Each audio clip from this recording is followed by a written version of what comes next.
ginagawa ng mga taong dapat magbantay po sa kaban ng bayan? Nandiyan po ang ombudsman, nandiyan po yung DOJ, nandiyan po ang NBI, nandiyan na CIDG. Magandang araw po mga kababayan. Ito na po ang mga kakapasok lamang po ng mga balita. No? Shoutout po sa ating mga tagapanood dyan from Luzon, Visayas and Mindanao.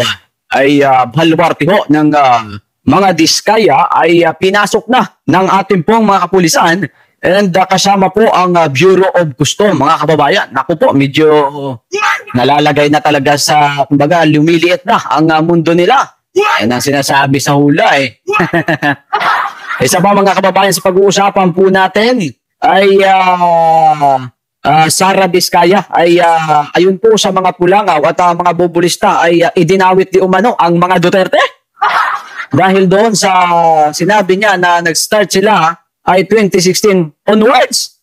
Nako, yan po ang ating mga pag-uusapan mga kababayan dahil buti na lang talagang itong mga supporters po ng mga Duterte ay mga matatalino ho itong mga kababayan dito, mga katulad ho ng mga Pinglangaw at ng mga bubulista. Oh, by the way, unahin muna natin ito mga kababayan ang kay Sara Diskaya. Masyado kasi kayong naging masaya eh. Yung pagpapa-interview mo sa media, yun patuloy ang naging media upang ikaw ay magalugad. By the way mga kababayan, ito na po ang kakareport lamang ho dito po sa ABS-CBN. Pakinggan po natin. Ito ha. Okay, don't forget to like. Saktong 8:19 ng umaga ngayong Martes sa November 2025, nakapasok po sa loob ng compound ang mga otoridad. Pero ngayon, kung yung makikita sa aking likuran, hindi pa sila nakakapasok doon mismo sa loob ng gusali nitong St. Gerard Construction. Ayon po sa ating mga nakausap, sila po ay naghahain ngayon ng search warrant hinggil po doon sa mga luxury cars na nandito sa loob nitong building na ito. Yan po muna ang latest mula rito sa Pasig City sa And pagkatapos lamang po mga kababayan ng ilang oras, no? Alas 8, alas 9, eto na po ang bagong report. Napasok na po mga kababayan. Ito ha. Ayan, ito na po. Ayun po ito sa News 5. Hinggan po natin para naman wala na daw doon. Tinakas na yata eh. Wala na daw doon yung mga mamahaling sasakyan ni Madam Sara Diskaya. Ayun po mga kababayan, sa source po. Ito po ha, galing po ito sa News 5. Pamilyang Diskaya umalingaw-ngaw ang pangalan Diskaya matapos lusobin ng Bureau of Customs, ayan, BOC, ang kanilang bahay sa Pasig City. Target ng search warrant ang dosing luxury car ni Sara Diskaya. Natagpuan naman ay dalawa lang. Ito po ang Toyota Land Cruiser and Maserati. Ito, dalawa lang mga kababayan. Nasaan na kaya yung napakarami? Hindi na matagpuan sa di umano doon sa garahian itong mga Diskaya na pinagmalaki pa ng mga nakaraan lamang. Sabi naman po dito mga kababayan, nawawala ang 10 pang kotse na dapat ay naroon dahil ito po ang sakop kasi doon po sa dala-dala po nilang and search warrant po mga kababayan ng Bureau of Customs. Ayun po kay Bureau of Customs Chief of Staff Attorney Jake Casipet, kahit anong hanap nila, wala silang makita sa ibang sasakyan. May nakita kaming 2 units right now, yung Land Cruiser and Maserati, and yung iba, hindi ho namin mahanap-hanap. Nako, medyo nasaan na kaya yung napakarami hong mga sasakyan ho ni Sara Diskaya mga kababayan. Mukhang, ano to? Kasi kung wala naman kayong tinatago, bakit itinakas nyo? Itinakas nyo ba? O ano bang nangyari? Tinago nyo ba? Ha? Ano ba nangyari? Sa Senate Blue Ribbon Committee hearing, inamin ni dating Pasig Mayor Ralte candidate Sara Diskaya na may kabuuan siyang 28 luxury car. Pero 12 dito, wala sa record ng Bureau of Customs. Ito na mga kababayan ha, yung 12. Wala di umano sa record ng Bureau of Customs. Mukhang natatagilid na yung iyong mga yaman dyan, Ma'am Sara, Madam Sara Diskaya. Kaya't nagdulot ng malaking tanong, saan napunta ang mga nawawalang sasakyan? Ayan na nga eh. Matalino din no? Dahil alam mo nila na sila po ay papasukin ng Bureau of Customs. So, siguro dahil hindi natin alam, illegal siguro ha. Pero kulang ko sa dokumento, kaya nangyari, itinakas na di umano mga kababayan. At bakit wala silang record sa ahensya? Nga naman, kasi kung galing po ito, mga kababayan, kung saan mang planeta, dapat po, mayroon po itong record po doon po sa Bureau of Customs. By the way, eto na, trending po ito sa social media mga kababayan, ang naging pahayag ni Madam Sara Vizcaya. Gusto pa yata, sabi nga ng ilan, gusto pa yata isabit ang mga Duterte, mga kababayan. Ito na. Ito kasi mga pinag-usapan kahapon, ang tanong po nitong na si Bato de la Rosa. Pero titingnan po natin, nang naaayon po ito sa record ng DPWH, mga kababayan. Ito po, ang tanong kasi po ni Bato de la Rosa kahapon, na siyang ito ba nang ginamit ng mga pulangaw, ng mga kapulangaw and kakampwet dyan. Even po yun, mga kababayan, ng mga bubulista, ito din po ang ginamit po nila and dinidikit na naman ang pangalan po ng mga Duterte. By the way, babalikan muna natin ang naging focus, mga kababayan ko, nitong si MG Quimbao Reyes. Alam nyo, ito si Ma'am MG, matalino ito eh. Babalikan muna natin. Talagang akma yung sinasabi ho nito eh. Mga kababayan, noong August 11, ano na tayo ngayon? September na po tayo. August 11 pa lamang, nag-post na po si Madam MG Quimbao. Ayun po sa kanyang post. Ito, tingnan po natin na bago pa nagkaroon ng investigasyon sa Senado, sa Blue Ribbon, under the, ito pong chairman na si Rodan de Marcoleta. Anong sabi niya noong August 11? Kilala niyo naman siguro. I know na maraming nakakilala ho sa inyo dito po kay Madam MG Quimbao, mga kababayan. At sinabi niya po dito, at dahil sigurado, ikukunik nila ang issue sa previous admin at iti-twist ang kwento, unahan na natin. Unahan na natin. How did some contractors previously blacklisted by Duterte admin suddenly resurface and even bag some of the top contractor flood control project from mid-2022 to mid-2025 using another scent name?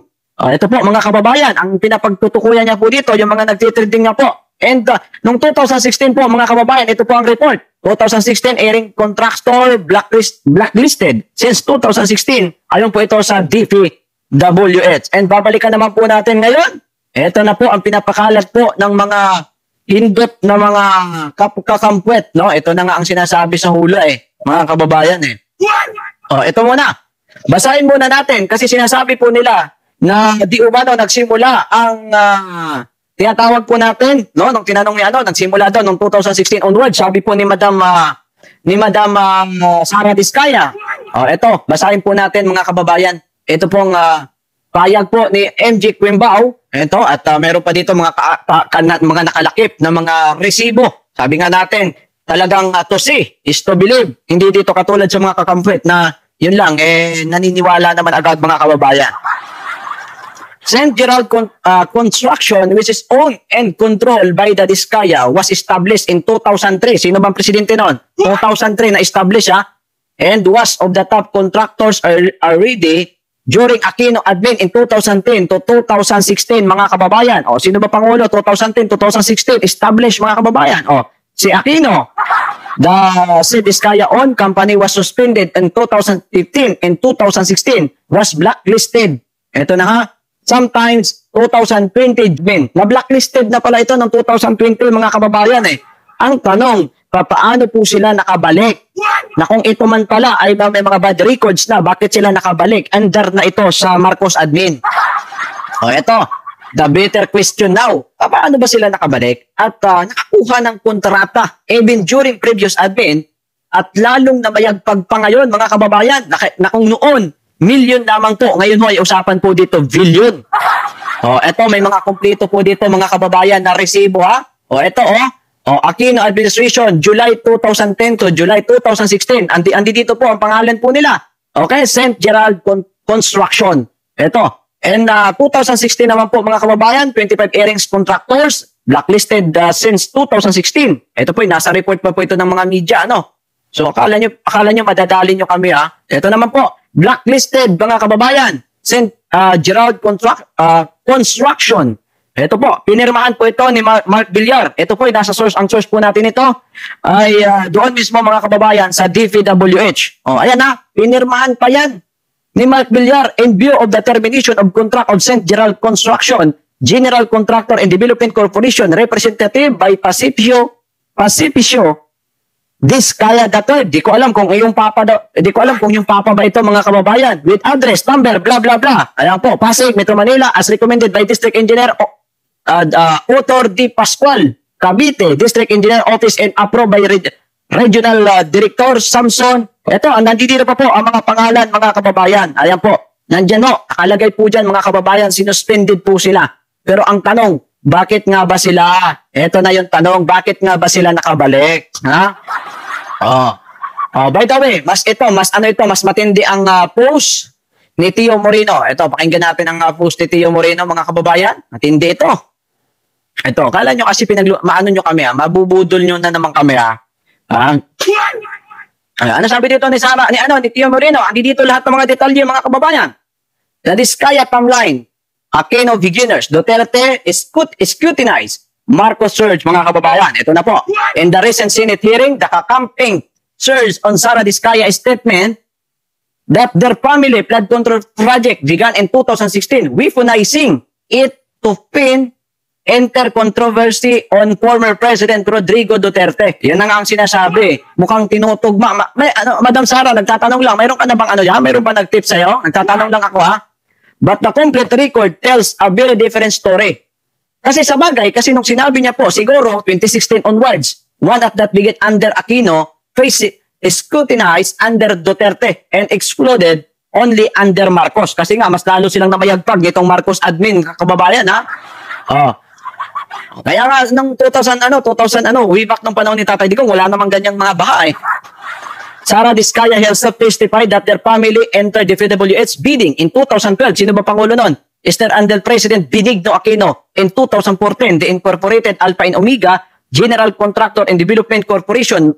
May 2014, sino ba Pangulo nun? And St. Timothy, pagmamayari din po nila ito, Construction Corporation in July 2014, mga kababayan. And etc. With 3.93 million in capital, clearly operating for government contractor, mga kababayan. Ayan ang sinasabi. Binubudol nyo na naman kami, eh. By August 2015, by August 12, 2015, DPWH had already suspended their flagship firm, St. Gerald Contractor, for submitting suspicious tax clearance proof of their active involvement in the PWH project long before the Duterte. Despite, ito na mga kababayan, medyo matinik na ito. Despite this, St. Gerald still managed to win 9 contracts worth of 440.5 million between August 2015 and March 2016. And their suspension was lifted March 4, 2016, just 3 months before Duterte assumed in office.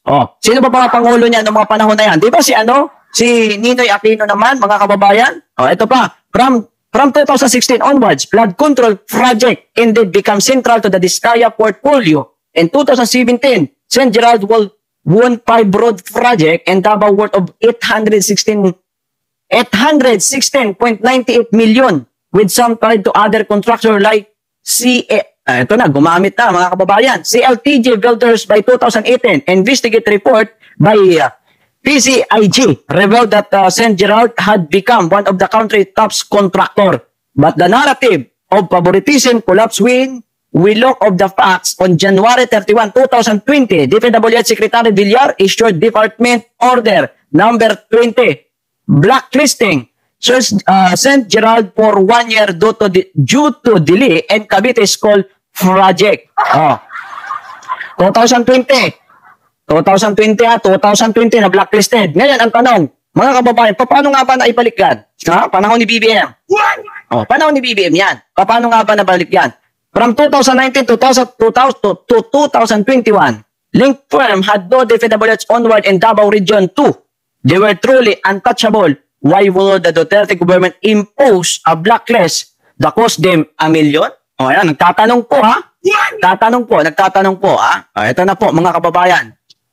Okay. Ito na. Even Senator Vicente Tito Soto confirmed that St. Gerald construction was suspended by DPWH in 2015 and later blacklisted in 2020.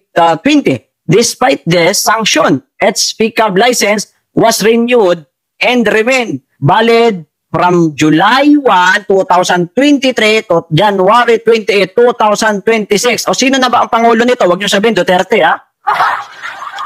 Was renewed and remain. Ito, ha? Valid from July 1. Binigyan ulit sila po ng lisensya. July 1, 2023. And hanggang saan ang valid? January 28 hanggang 2026. At saan po sila nakakuha ng napakalaking pera?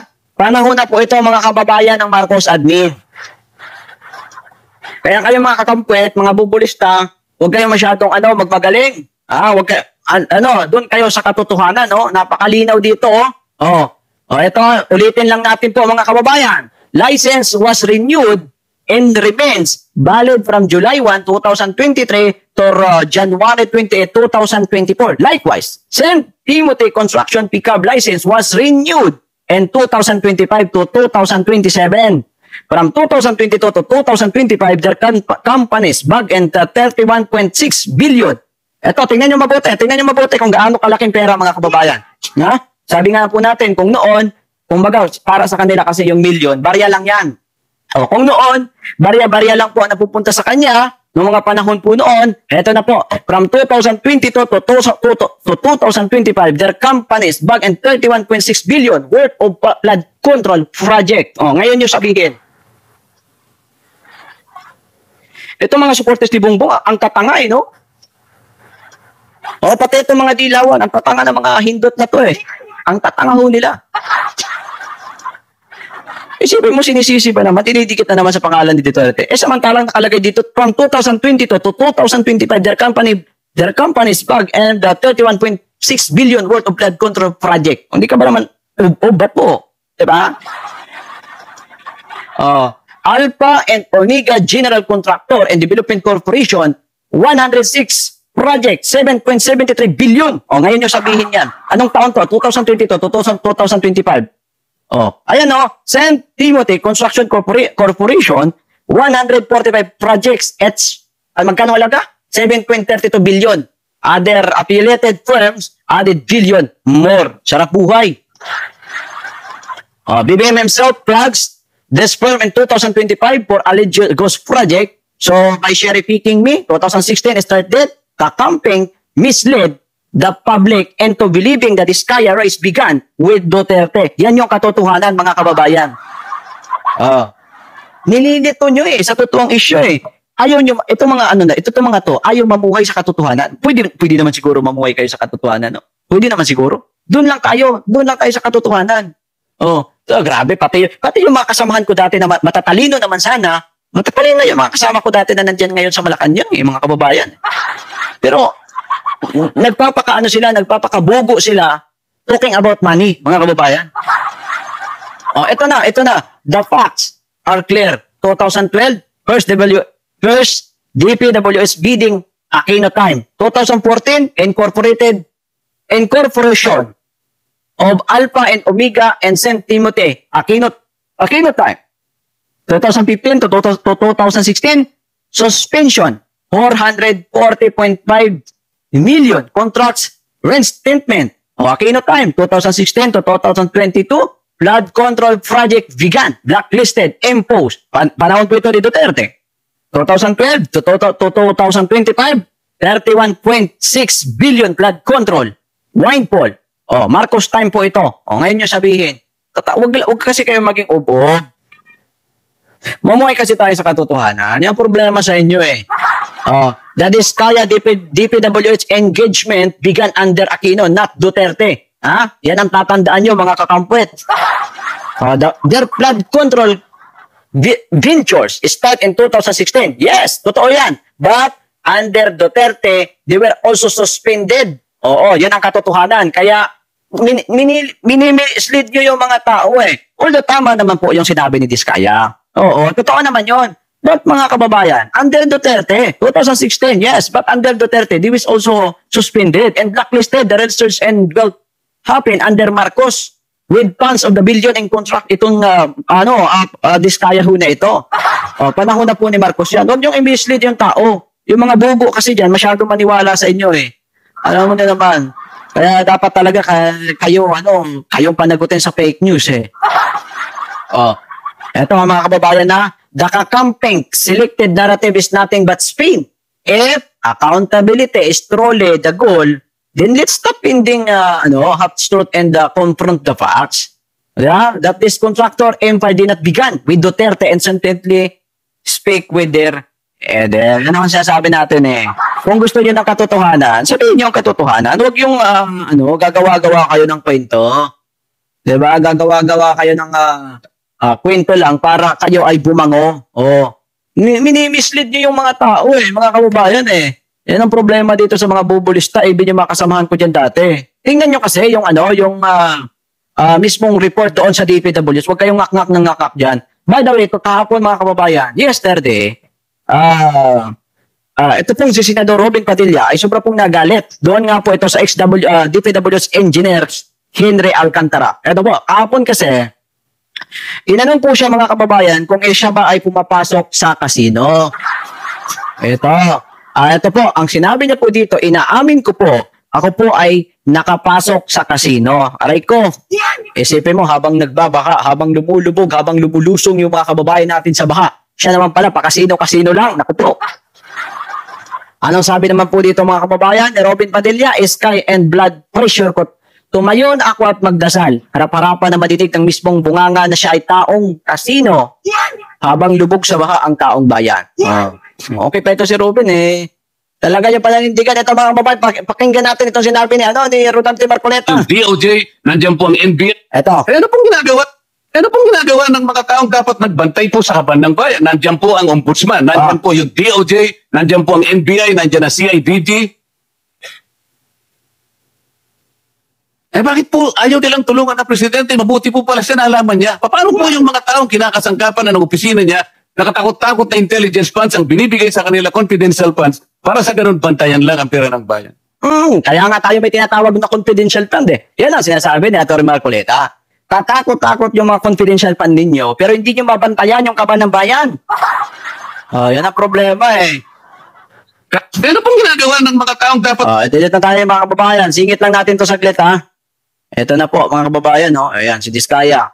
Saan na kaya yung mga kotse ni Diskaya ngayon? By the way, hindi makakatakas yan mga kababayan. Sinasabi ko sa inyo, hindi makakatakas yan. Itago nyo na. Kahapon po, meron din po naging mensahe si Vice President Sara Duterte. Singit lang po natin ito. Patungkol nga po dito mga kababayan sa mga issue talking about the flood control project. Ayun po kay BP Sara. Kung seryoso talaga ang presidente, tapos na yan isang araw lang. Matuturo niyo na lahat na may makagagawa ng korupsyon. Ayan po. Ang sinasabi po mga kababayan ni BP Sara Duterte. Paano ituturo, madam? Alam mo na yan. Paano ituturo? Alam mo na. Mga kababayan, ito po. May pasabog sa Pangulo. Naniniwala si Vice President Sara Duterte sa kanyang tutultugan agad ni President Marcos ang anomalya sa flood control. Ayon kay BP Sara, palabas lang daw ito ng administrasyon ang pag-imbestiga na sa mga naturang anomalya. By the way po, ngayon po, kasalukuyang September 2 naman, ay nagsasagawa po mga kababayan ng pagdinig po dyan sa House of Representatives. Nandyan pa si Showa. Ito naman si Chowa, nung nakikita niya po na medyo inaatake po siya ni Mayor Isko Moreno patungkol sa mga project dyan sa Maynila, ang ginawa ni Chowa, pumunta sa opisina ni Mayor Isko. Lagi niyong tatandaan, sa panahon ngayon, hindi po natin kailangan ng unity, ang kailangan po natin accountability, transparency and accountability. Kasi kaso nga lang, ito naman yung ilan mga personalidad, nung nakita lang na nagbati na si Isko at saka si Chowa, sabi ko nila kung ang Diyos pa daw ay nagpapatawad, di hamak daw na magpapatawad si Isko. Hindi po ito usapan ng pagpapatawad ngayon Usapan po ito ng transparency, accountability, ang siyang dapat may managot. Hindi po porket nag-usap si Isko at saka si Chowa, okay na ang lahat. Huwag ganon. Hindi po ito usapin ni Mayor Isko at usapin ni Joel Chowa, usapin po ito ng taong bayan. Pera po ng taong bayan dito. Hindi ho ganon. Kaso ka lang si Chowa, siguro, hindi siya tinitigilan ni Mayor Isko. Pumunta sa opisina ni Mayor Isko. Meron naman pasabog mga kababayan si ito pong si dating Comelec Commissioner Attorney Rowena Gonzon. And ito po, pakinggan po natin ang sinabi naman po ni Attorney Rowena Gonzon. Pamon tayong muli. Ito. Ano mo, awan ako dyan kay BBM, nagmamukha na talaga. Bakit ipapamon tayong muli? Tingnan mo nangyari, after 3 years, na-name down na si President BBM. Sa panayam ng SMNI News Malaysia, sinabi ni Gonzon na walang nilaan na pondo si Marcos Jr. para sa magiging legasiya ng kanyang administrasyon Ginawa niya pinaka-powerful si Romualdez, ang pitsa niya. Tapos, nasa bawat isa sa lahat ng ayuda, lahat ng mga kaets, lahat ng, di ba? Wala siyang pondo sa legacy projects niya. So, ang gonna challenge yan talaga sa kanya. How is he going to be remembered as a president, junior of Ferdinand Marcos? Does he like to be remembered this way? Do he just done nothing? And now he will spend the next 3 years just fighting corruption in his own administration? Nako, oh, what the kids. What a shame. What a shame. Ayan po, no? Talagang ito kasi si BBM, matatapos na yung termino ni BBM, hindi natin alam kung ano yung kanyang mga achievement. Mga kababayan. No, totoo yan. Alam mo, totoo yan sinasabi ni Atty. Rowena Guanzon na. Totoo yan, mga kababayan. Matatapos na po ang tinatawag po natin na termino po ni BBM. Oh, actually, pa road to 4 ano na siya, 'di ba? 'Di ba? Pa road ano na siya, road to 4 years. Oh, malapit na. Nako naman. Kilos-kilos naman, idol. Baka naman, idol. Alam mo, mga kababayan, talagang nabudol talaga ako dyan eh. Sasabi ko sa inyo eh. Sipin mo dati, gaya ng sinabi ko, kung hindi tayo sa mga vlogger, hindi yan mananalo eh. Dahil lang sa mga vlogger, kaya nanalo po yan, mga kababayan. Eh wala eh, ganun talaga. Akala kasi natin okay. Isa pa, katandim kasi ni Sara Duterte. Yan ang problema eh. Alam mo, para sa akin na, it's my own opinion na. Para sa mga nanonood, DDS ka man, loyalist ka man, pinklawan ka man, ito lang yon. Ito lang yung opinion ko dyan. Alam mo, para sa akin, yung pinakamalaking pagkakamali ni Inday Sara sa buhay niya, ito lang ang para sa akin na, yung hindi siya tumakbo bilang Pangulo ng Pilipinas noong 2016. Kasi, supposed to be, mga kababayan, kung tumakbo siya bilang Pangulo ng 2016, sana, hindi ganito ang Pilipinas eh. By the way, according kay VP Sara Duterte, although inamin niya din naman to, nasabi niya nga, every time daw na siya pumupunta sa mga pagtitipon, siya daw ang sinisisi ng mga tao, mga kababayan. Kasi nga, sinasabi ng mga tao, kasi kung nakinig ka lang sa iyong ama, kung tumakbo ka lang sana bilang Pangulo, hindi na sana magiging ganito. Tapos yung pamilya mo nalagay pa sa alanganin. Tingnan mo, si dating Pangulong Duterte nandun sa dahig.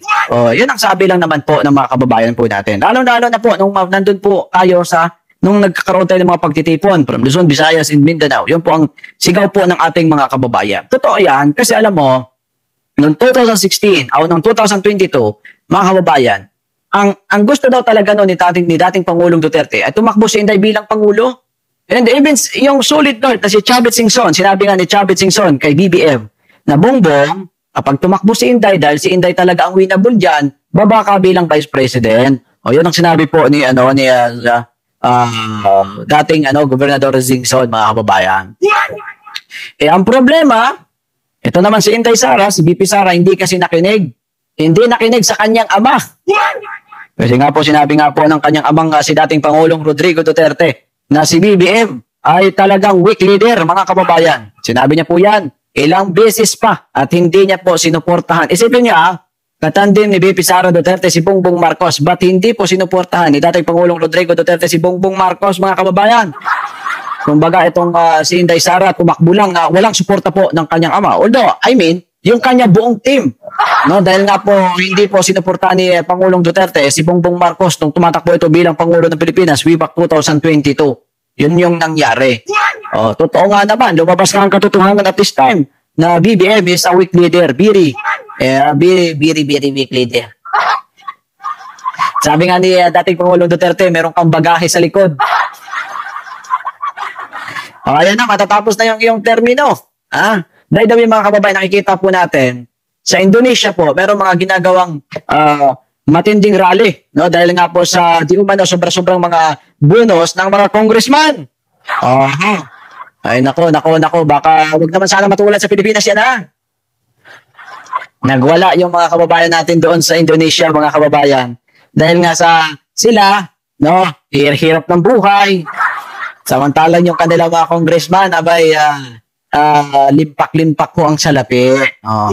Ayan ho, talagang tuloy-tuloy ang pagsasagawa ng mga kilos protesta doon, mga kababayan, sa Indonesia. By the way, Meron lang akong isisingit mga kababayan ko. Ito po ay isa po ito sa mga idol ho natin. Ito. Ayun po ito mga kababayan kay retired. Ito po, lagi po natin din ito pong kasama. Si retired Romeo Poques, mga kababayan.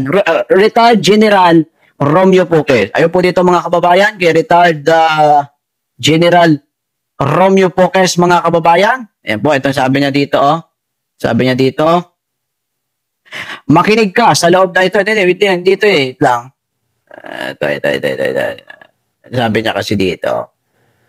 Okay, anong gagawin natin? Question mark.